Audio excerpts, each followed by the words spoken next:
ৰাজ্যত এজনৰ পাছত আন এজন ইউটিউবাৰক আক্ৰমণ দীপজ্যোতি ডেকাৰ পাছত এইবাৰ আক্ৰমণৰ বলি জনপ্ৰিয় ইউটিউবাৰ জুবিন বৈশ্য কথম্পি নিশা দুৰ্বৃত্তৰ আক্ৰমণৰ পৰা ৰক্ষা পৰে ইউটিউবাৰগৰাকী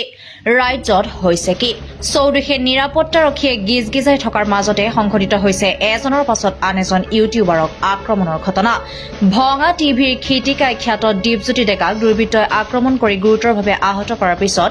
আন এক ঘটনা সংঘটিত হ'ল শুৱালকুছিৰ বংশৰত এইবাৰ আক্ৰমণৰ কবলত পৰিল জনপ্ৰিয় ইউটিউবাৰ জুবিন বৈশ্য জানিব পৰা মতে উত্তৰ গুৱাহাটীৰ দীৰ্ঘেশ্বৰী মন্দিৰৰ এখন বিয়াৰ পৰা আহি থকা অৱস্থাত কোনো অচিনাক্ত দুৰ্বৃত্তই ইউটিউবাৰ জুবিন বৈশ্যৰ গাড়ীখন ৰখাবলৈ চেষ্টা কৰে গাড়ীখন ৰাখি নিদিয়াত দুৰ্বৃত্তৰ দলটোৱে শিল দলিয়াই আক্ৰমণ কৰে এনে ভয়াৱহ আক্ৰমণৰ পৰা ইউটিউবাৰগৰাকী কথম্পি ৰক্ষা পৰে যদিও এই ঘটনাক লৈ এতিয়া চিন্তিত হৈ পৰিছে ইউটিউবাৰগৰাকী কি হৈছিল ঘটনাটো কোৱাচোন গৈছিলো আমি এখন বিয়াত কেমেৰাৰ কামৰ কাৰণে যেহেতু আমি ড্ৰোনৰ হয় আমি গৈছিলো দীৰ্ঘেশ্বৰী মন্দিৰৰ পিনে উত্তৰ গুৱাহাটী যে আছে তো তাৰ পৰা যেতিয়া আমি বিয়াত গলো বিয়াৰ পৰা কামৰ কাৰণে গৈছিলো বিয়াৰ পৰা যেতিয়া আমি ওলাই আহো কামটোতো বাৰু আমাৰ নহল কাৰণ ৰাতি মাতিছিল ড্ৰোনৰ কাৰণে 1 ঘণ্টামান টাইমত আমি যাই পাব লাগিছিল তো গৈ নাপালো যাওঁতে লাহে লাহে গলো দৰা তেতিয়ালৈকে সোমাল আৰু ক'লে যে আমাক আৰু ড্ৰোন নালাগে এতিয়া তোমালোকে পইচা লৈ যাব পাৰা বেয়াকে কোৱা নাই ভালকে ব্যৱহাৰ কৰি পইচা পাতি তেলৰ খৰচাখিনি দি আমাক তাৰ পৰা পঠাই দিলে ঠিক আমি আহিছো অকণমান দূৰ 2-3 কিলোমিটাৰ মান দীৰ্ঘেশ্বৰী মন্দিৰৰ ফালৰ পৰা আহোতে তাত গাড়ী এখন পিছে পিছে আহি আছে ভাৰনা গাড়ী অলপ কলা এনেকুৱা কালাৰত কাষত আমাক ৰখি পিনে ক'লে যে ৰখি দিয়াচোন এনেকে ক'লে আৰু তেতিয়া 12টা মান বাজিছিল আমাৰ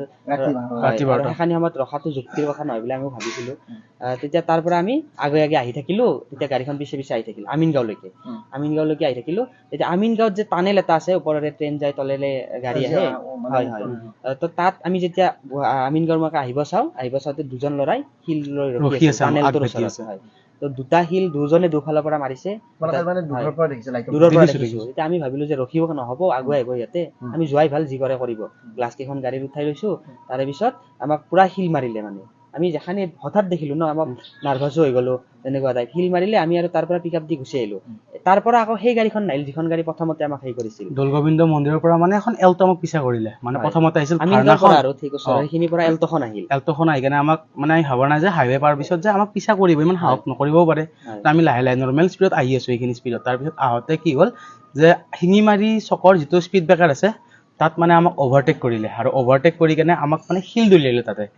শিল দলিয়াই দুজন গৈছিলো জুবিন আৰু মই গৈছিলো ৰাতি বাৰু তেতিয়া প্ৰায় 12:30 বাজিছিল লাষ্ট কেছটো হওঁতে 12:30 বজাত আমাক শিল মাৰিলে গাড়ীৰ আগত তো ভাগ্য ভাল ইয়াৰ মূৰত নপৰিলে গ্লাছখনো খোলা আছিল আৰু সিহঁতে গাড়ীৰ পৰা মানে নুমা নাই গাড়ীখন ৰখাইছে খিৰিকী দি ওলাইছে আৰু বম ডাঙৰ শিল মাৰিছে যদি মাথাত পৰিল হয় তো আৰু গাড়ীৰ পিলাৰটো একদম ডাউন হৈ গৈছে পৰি পিনে এনেকুৱা বাকী ধৰা ঘটনাটো কিহৰ কাৰণে হোৱা বুলি ভাবা ঘটনাটো এতিয়া ধৰক কিছুমান শত্ৰু থাকে বা একাংশ মানুহে এনেকুৱা কৰো বুলি ৰাস্তাত গুণ্ডাগিৰি কৰে ৰাতি এনেকে পালে সেইটো সিহঁতে জানিব আৰু কেনেকুৱা কি কৰিছে এনে সন্দেহ কৰা মতে সেইখিনি জাগাত মানে ডকাইতি আগে পিছে বহুত হোৱা বুলি শুনিছো আমি অলপমান এনালাইজ কৰিছো ঠাইখিনি আৰু মানে যোৱাকালি এটা ঘটনা ঘটি গৈছে ভাঙা টিভি কৰিছিল লগতো তেনেকুৱা লাগিছে যেন কিবা আমাৰ ছচিয়েল মিডিয়াত থকা মানুহখিনি কিবা টাৰ্গেট কৰি লৈছে কোনোবাই ইউটিউবাৰখিনিক এনেকুৱা যেন লাগে মুখ্যমন্ত্ৰী কি জনাবা ইয়াৰ এইটো জনাম যে দুখীয়া শাস্তি পাওক আৰু এনেকুৱা ঘটনা আজি বুলি আমাৰ লগত নহয় ইন ফিউচাৰ আৰু কাৰোবাৰ লগত হ'ব পাৰে চেফত চলক সকলোৱে আৰু আগতেও এনেকুৱা বহুত ঘটনা অলৰেডি হৈ গৈছে আমি শুনি আছিলো ঘটনাবিলাক এতিয়া সৰু আছিল এতিয়া ডাঙৰকে হ'ল নিজৰ লগত এনেকুৱা এটা ঘটনা হ'ল তাৰপিছত ৰিয়েলাইজ কৰিলো যে